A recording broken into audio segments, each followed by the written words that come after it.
Welcome to this comprehensive course of modern art. I'm Dr. Mohammed Al-Wishi from the London College of International Studies. Over the next 3 hours, we're going to embark on an exciting journey through one of the most revolutionary periods in art history, modern art. This isn't just a survey of famous paintings and artists, it's an exploration of how art fundamentally transformed from the late 19th century throughout the mid uh, 20th century, breaking every rule and refining what art could be and do. Modern art represents a complete reimagining of artistic practice, from how artists approach their work to what subjects they deemed worthy of representation, from the materials they used to the very purposes they believed art should serve. We'll explore the movements that shook the art world, made of revolutionary artists who dared to see differently and learn to analyze and even create modern art ourselves. Whether you're an aspiring artist, an art history enthusiast, or simply curious about why and understand culture, why modern art looks the way it does, this course will transform how you see and understand virtual culture. So let's begin this fascinating journey together.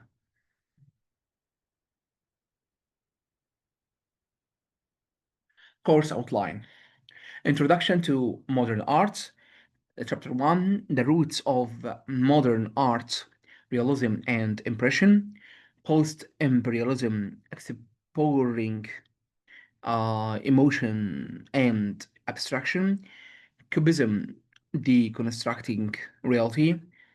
Dada and Surrealism, Art as Protest and Dream. Pop art and beyond art meets popular culture. Materials and techniques in modern art. Creating your own modern art. Analyzing modern art, vocabulary and concepts. Social and historical impact of modern art in museums and galleries, contemporary connections, modern art's legacy today, review and recap, assessment and reflection, conclusion embracing the spirit of modern art. Oh. Learning objectives understand these originals and define characteristics of modern art, including how industrialization and social changes sparked artistic revolution, identify major movements and key artists within modern art, from Impressionism to pop art and beyond, analyze and interpret modern artwork using proper art vocabulary and critical thinking skills, develop skills to create original art inspired by modern art principles and techniques. Learning outcomes, students will be able to describe key modern art movements, such as Impressionism, Cubism, and Dada, identifying their unique characteristics and historical significance.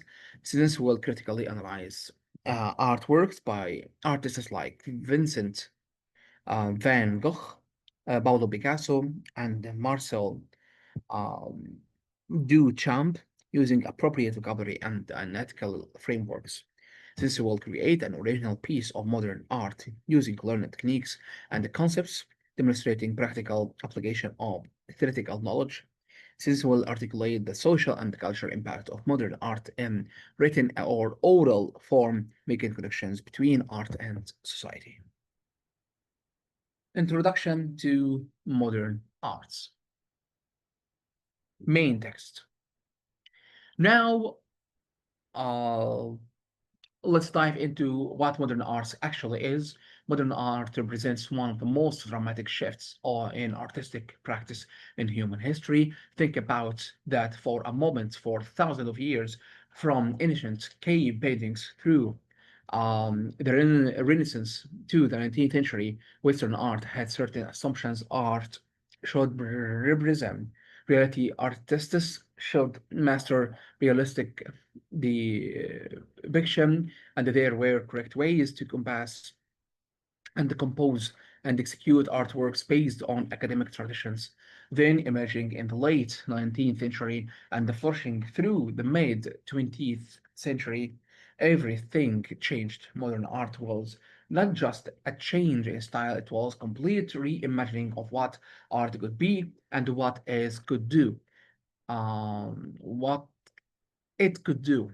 Artists rejected centuries of academic tradition, abandoning realistic representation in favor of innovation, abstraction, and deeply personal expression. They asked fundamental questions that had rarely been asked before. Does art need to look like reality? Can emotion be more important than accuracy? Can everyday objects be art? Can art be purely about form and color rather than depicting recognizable subjects? Modern art's core principles.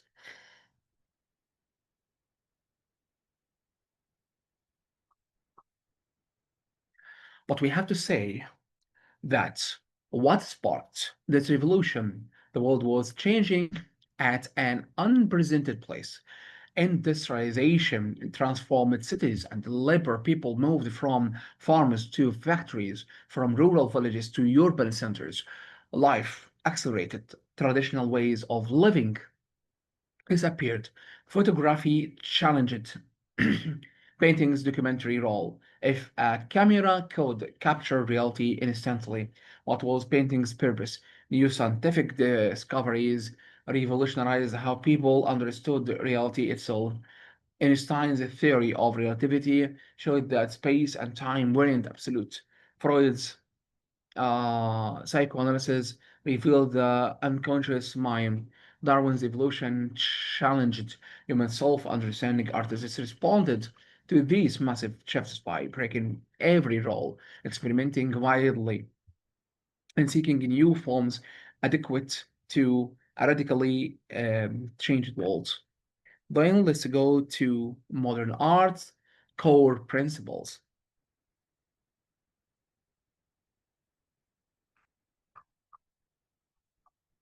Modern art emphasized experimentation over tradition, individual vision over academic rules, and the artist's inner world over external reality, where academic art said, learn the rules and follow them. Modern art said, break the rules and invent new ones, where traditional art emphasized objective representation of external reality. Modern art increasingly emphasized subjective expression of internal reality, feelings, perceptions, psychological states, pure formal relationships.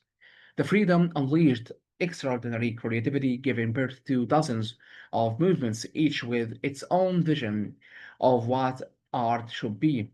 From the shimmering light of imperialism to the fragmented reality of Cubism, from Dada's provocative challenges to international statics to surrealism's exploration of dreamscapes and unconscious. Modern art constantly reinvented itself.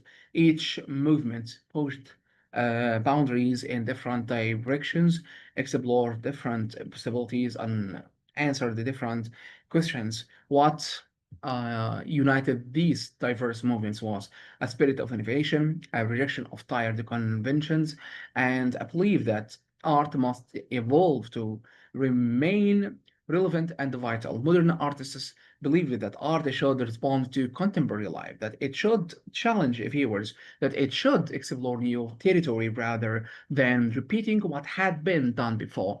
This restless revolutionary spirit is modern art's defining characteristics.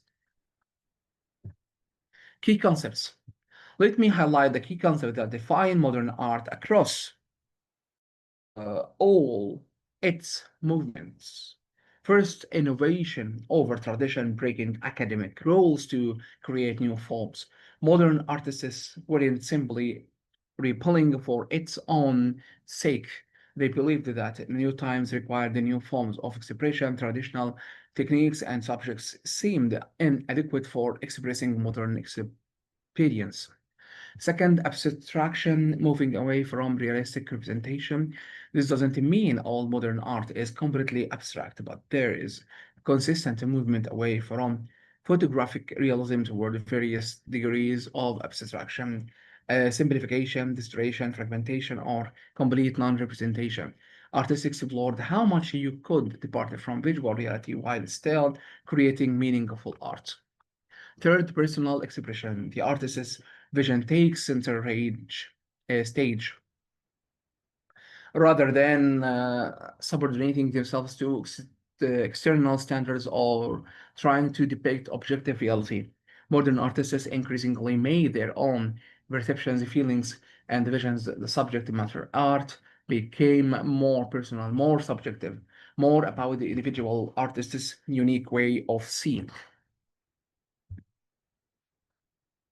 Fourth, context matters. Art responds to social and technical change. Modern art is deeply embedded in its historical moment. You cannot understand it without understanding industrialization, urbanization, photography, World War, mass media, and the countless other factors that shaped modern life. Art both reflects these changes and responds to them. Finally, multiple representatives, no single right way to make art. This is perhaps modern art's most radical claim that isn't one correct approach, one standard of beauty, one proper technique. Different artists can pursue radically different visions, and multiple approaches can be valid simultaneously. This pluralism is fundamentally modern. Now let's go to chapter one, the roots of modern art, realism, and imperialism. Before modern art could truly break free, artists first had to challenge the academic establishments that dominated 19th century art. This revolution began with two seemingly opposite movements, realism and impressionism.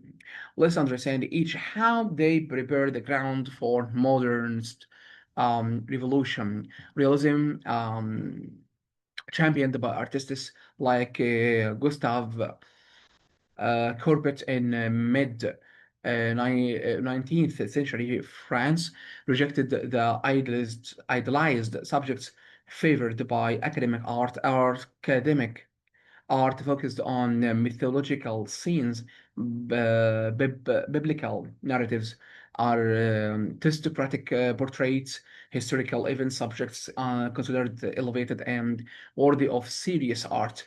Realists said ordinary life is worthy of serious art. They painted peasants, workers, everyday scenes with the same seriousness previously prepared for gods, astaghfirullah, and heroes. Corbett's The Stone Breakers from 1849 shocked audiences by depicting manual laborers, men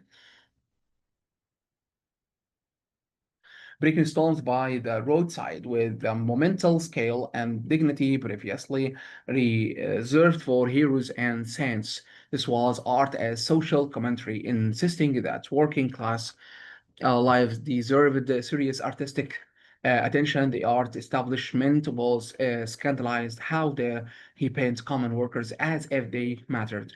But Corbett insisted, I cannot paint an angel because I have never seen one. Show me an angel and I will paint it.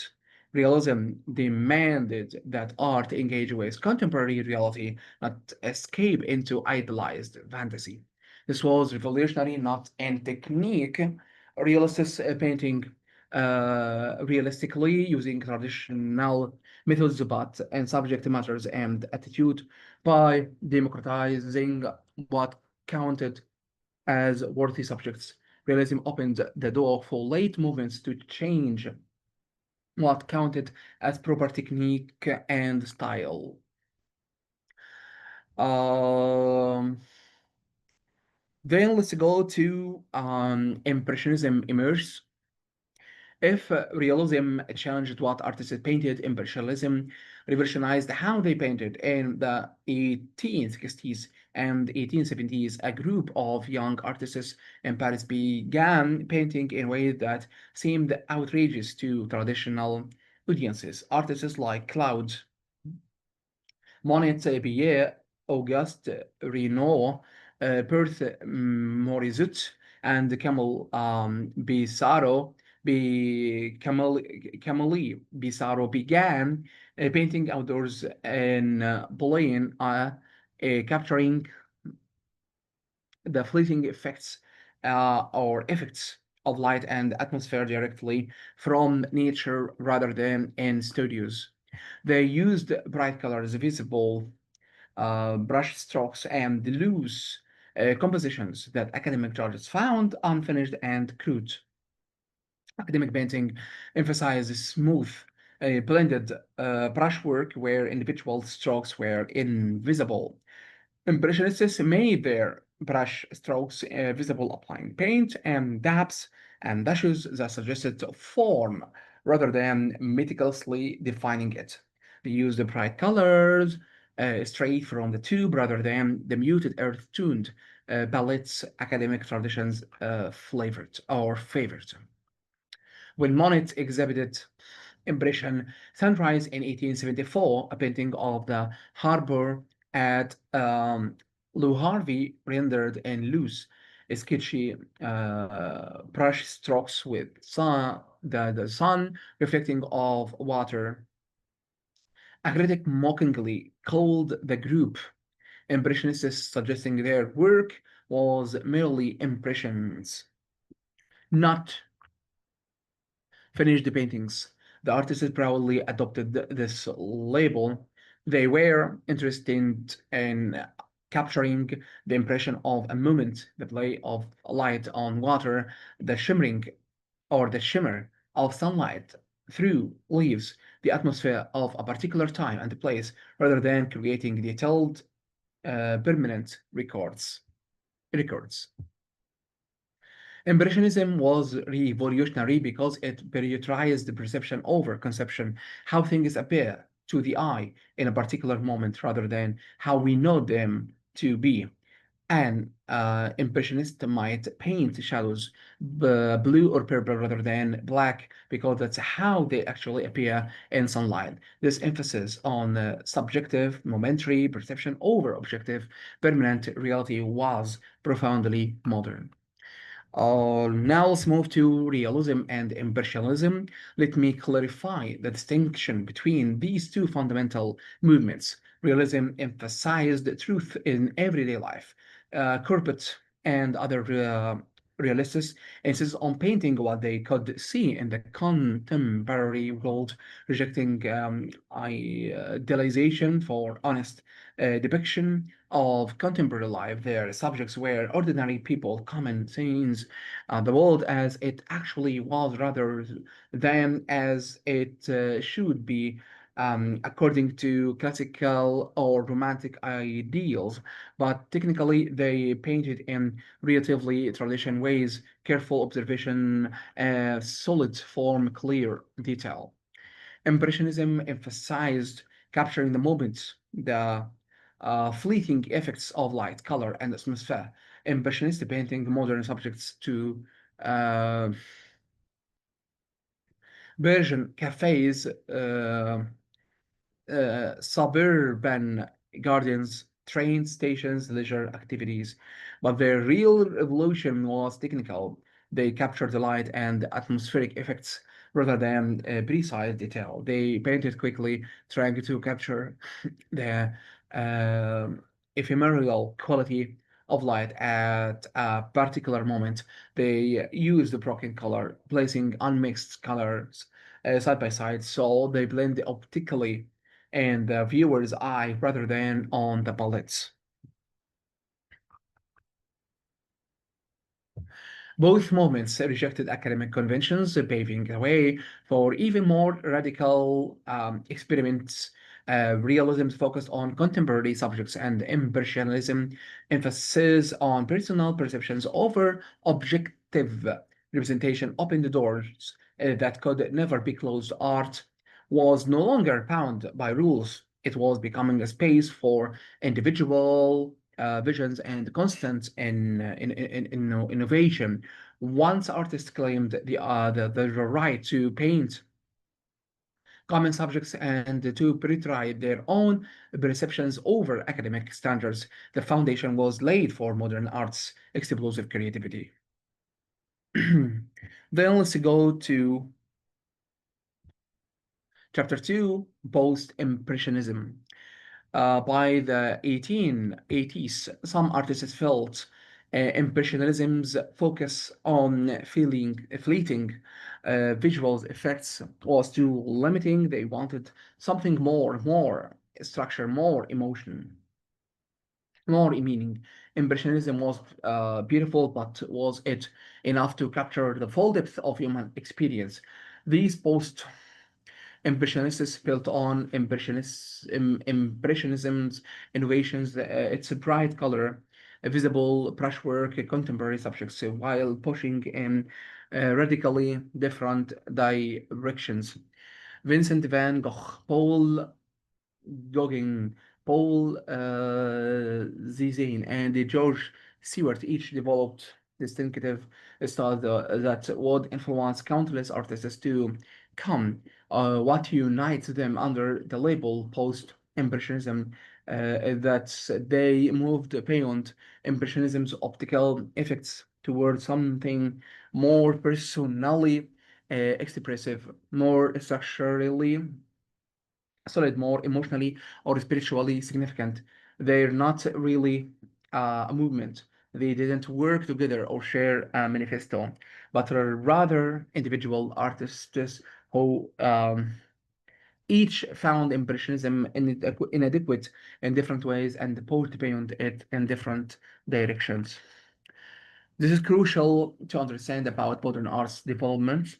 It's not a single linear progression, but multiple artists exploring different possibilities, sometimes in contradictory directions, all contributing to expanding what art could done and be. Vincent van Gogh, Emotion in Color. Let's start with Vincent van Gogh, one of the most emotionally powerful painters in all of art history. Van Gogh used intense colors and swirling, energetic brushstrokes to express emotional and spiritual experiencing his painting object observation. They're about subjective feeling, about conveying inner states through color and brushwork. Consider his masterpiece, Starry Night from 1889. This is about accurately depicting a night sky. It's about the turbulent beauty he felt in that moment. The painting vibrates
The village below sleeps peacefully, but the heavens are in constant motion. Van Gogh painted this while in a mental asylum in Saint Remy, France, working from memory and imagination as much as observation. The painting expresses his intense emotional and spiritual relationship with nature, a sense of comic forces at work, perhaps his own turbulent inner state. The thick sculptural brush strokes create physical texture. You can see the paintings or the paints materiality, how it was applied in thick ribbons and walls. Van Gogh's work shows that color and the brushwork can be expressive tools, just or not just descriptive ones. Blue doesn't just represent blue things; it can express melancholy, mystery, infinity. Swirling brushstrokes don't not just describe movement; they convey emotional turbulence, spiritual ecstasy, psychological intensity. This expressive use of formal elements would profoundly influence expressionism and countless later movements. Then let's go to Paul Cézanne, building blocks of form. Both Cézannes pursued a completely different direction. Where Van Gogh was emotionally expressive, Cézanne was structurally analytical. He famously said he wanted to treat nature by meaning of the cylinder, the sphere, the cone, to reduce the visible world to its geometric essentials, his landscapes and still lives break objects down into basic geometric forms, exploring how we construct the visual reality. Zanes was obsessed with the problem of representing three-dimensional reality on two-dimensional canvas. How do we translate the solid world into flat paint? Traditional perspective provided one solution, but Zanes found it artificial and limiting. He developed a method of slightly shifting perspectives within a single painting, showing objects from multiple viewpoints that couldn't all be seen simultaneously from one spot. A table might tilt at an impossible angle. Apples might be seen from slightly different heights. This approach analyzes how we actually perceive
Paul Gauguin pursued yet another direction, styled with European civilization. He traveled to Tahiti and French Polynesia, seeking what he imagined as more authentic, primitive experience. He created paintings with flat areas of bold, anti-neuralistic color, purple shadows, pink sand, orange skies.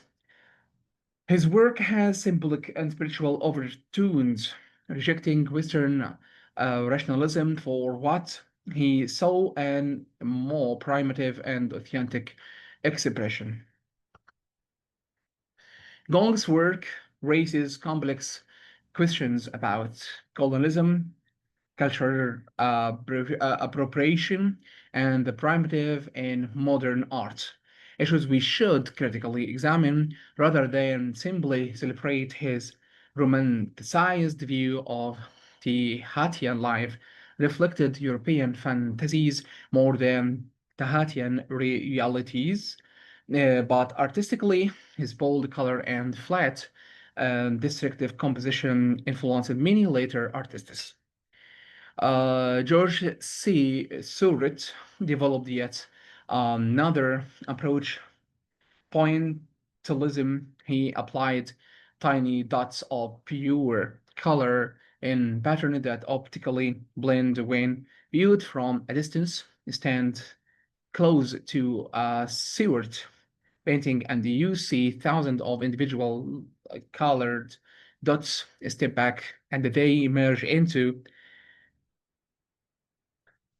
luminous, vibrant images.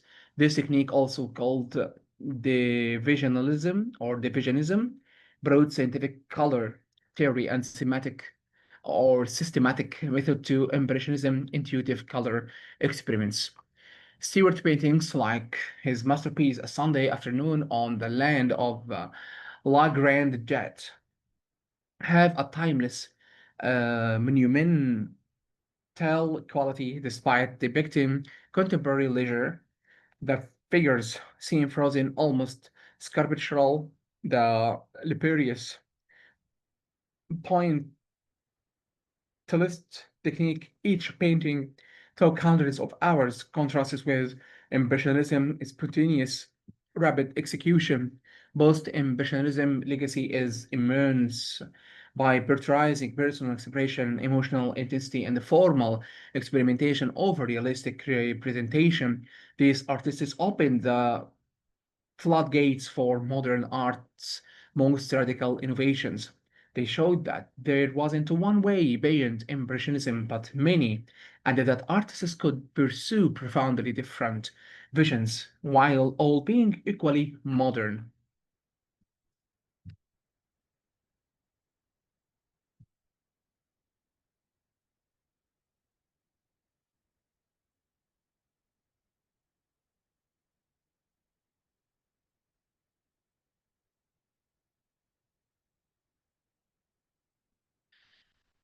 Post-Impressionism key innovations.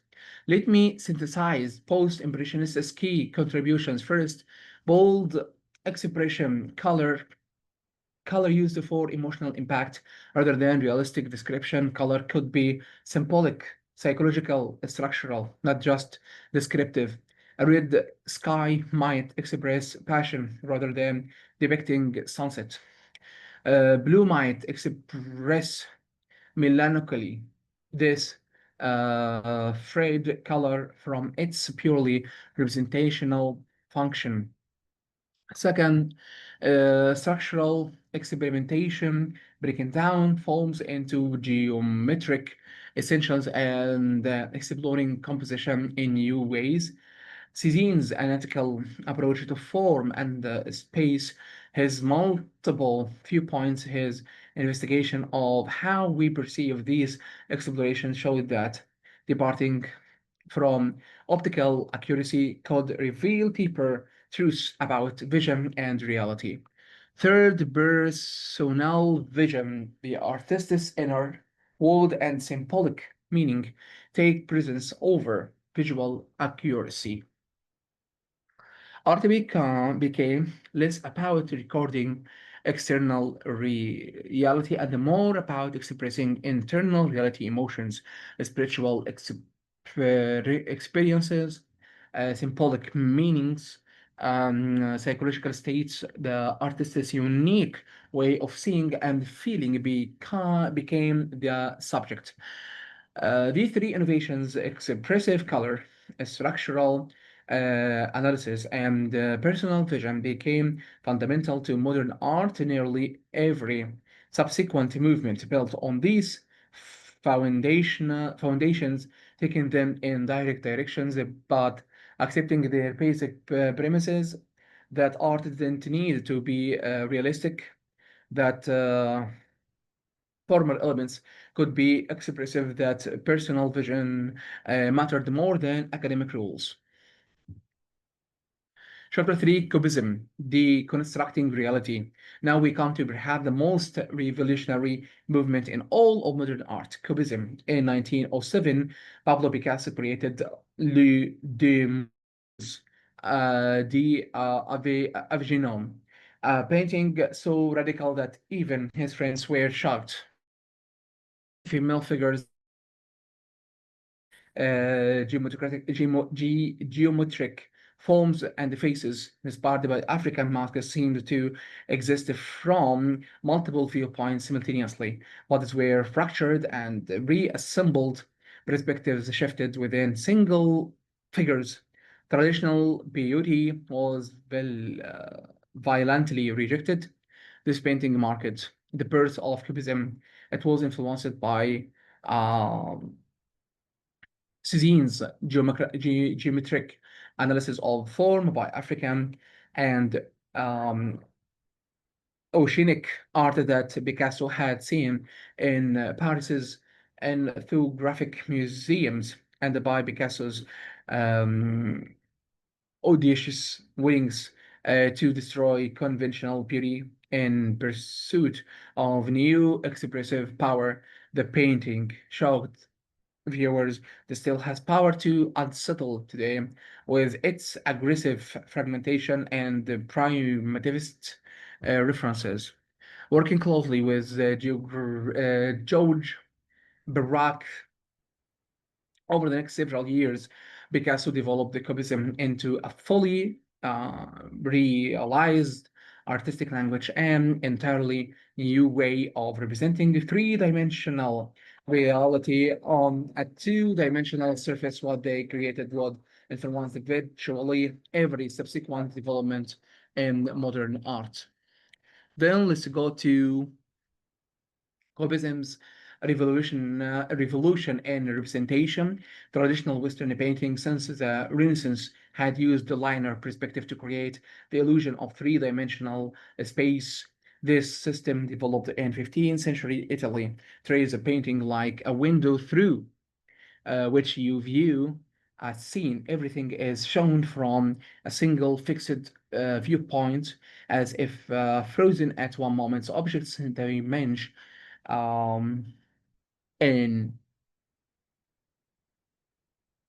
or diminish objects diminish in size as they recede. Parallel lines coverage towards vanishing points. This creates convincing spatial illusion. Cubism shattered his illusion completely. Instead of showing objects from a single fixed viewpoint. Cubist painters showed objects from multiple angles at once. A face might be shown simultaneously from the front and in profile. You see both eyes, even though the face is turned. A guitar might be opened up and fluttered out, revealing its internal structure and back, while also showing its front. Multiple moments in time might be compressed into a single image. The result was fragmented puzzle-like images that required viewers to mentally reconstruct the subject. You don't passively receive a clear image.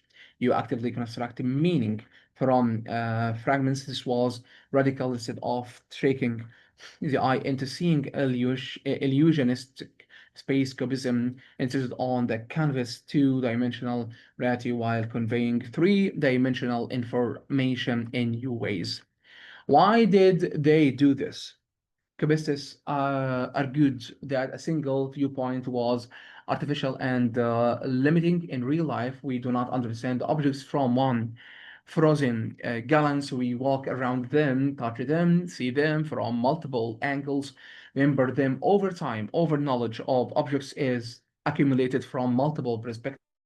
Cubism tried to capture this fuller, more complete understanding of reality by showing multiple views simultaneously, not how things look from one viewpoint, but how we know them through accumulated experience.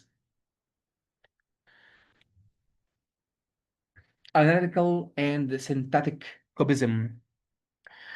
Cubism developed through two major phrases. Analytical cubism from roughly 1909 to 1912 involved breaking objects down into geometric facets and analyzing them from multiple viewpoints. Color as became muted, mostly browns, grays, orchids, so color wouldn't distract from the exploration of form and space. Focus was entirely on structure, on analyzing how forms exist in space and how that can be represented.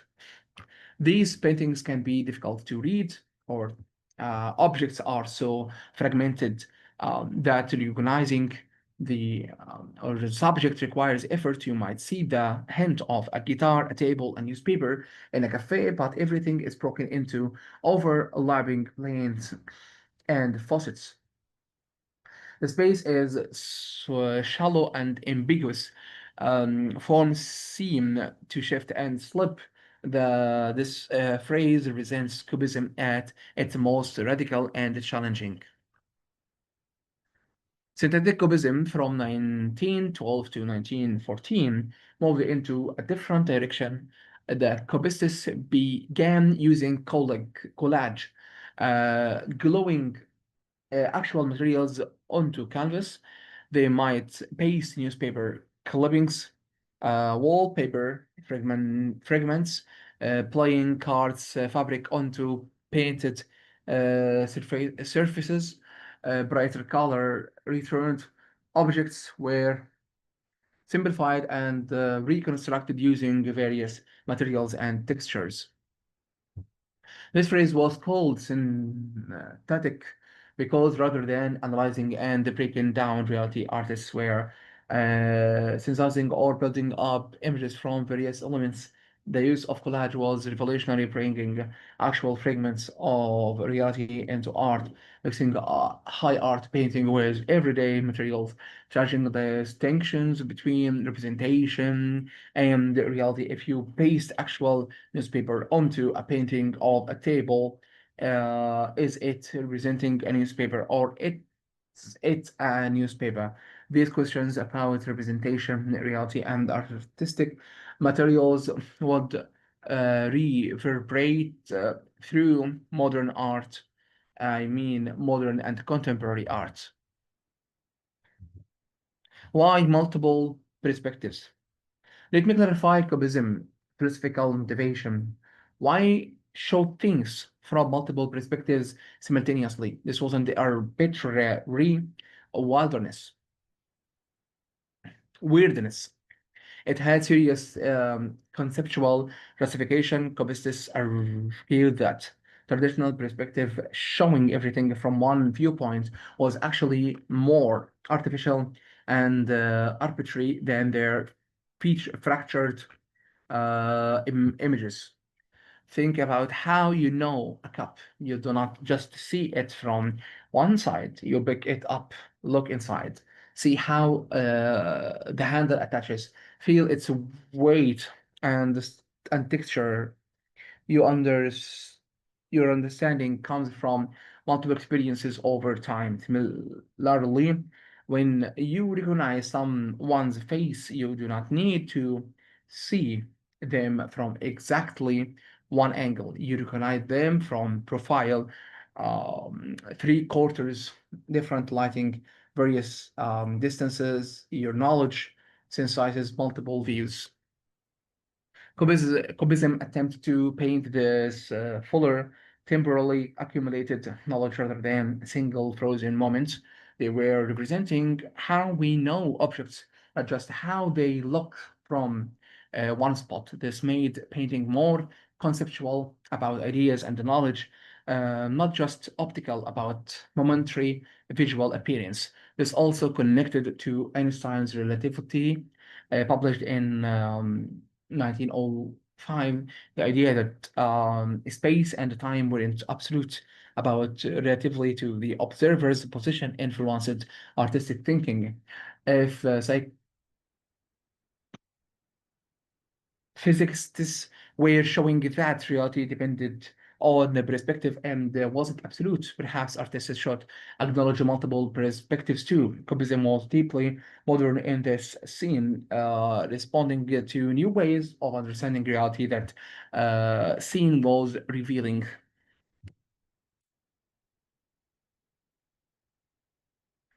Cubism's vast influence. Cubism's influence extended far beyond the painting.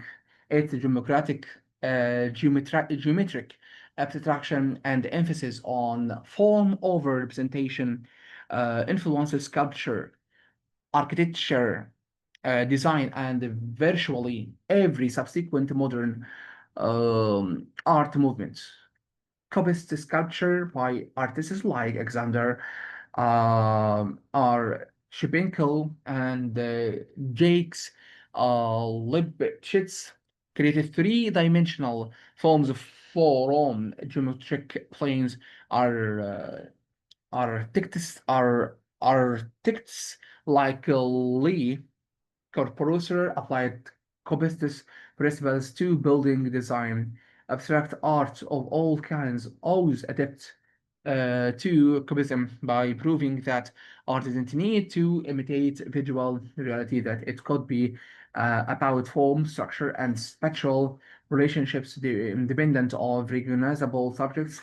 Cubism freed artists to explore countless new possibilities. You can trace lines from Cubism to abstract expressionism to minimalism to countless contemporary approaches. Cubism also changed how we think about representation itself. After Cubism, it became possible to naively accept traditional perspective as simply natural or realistic. We recognize it as one conventional system among possible others.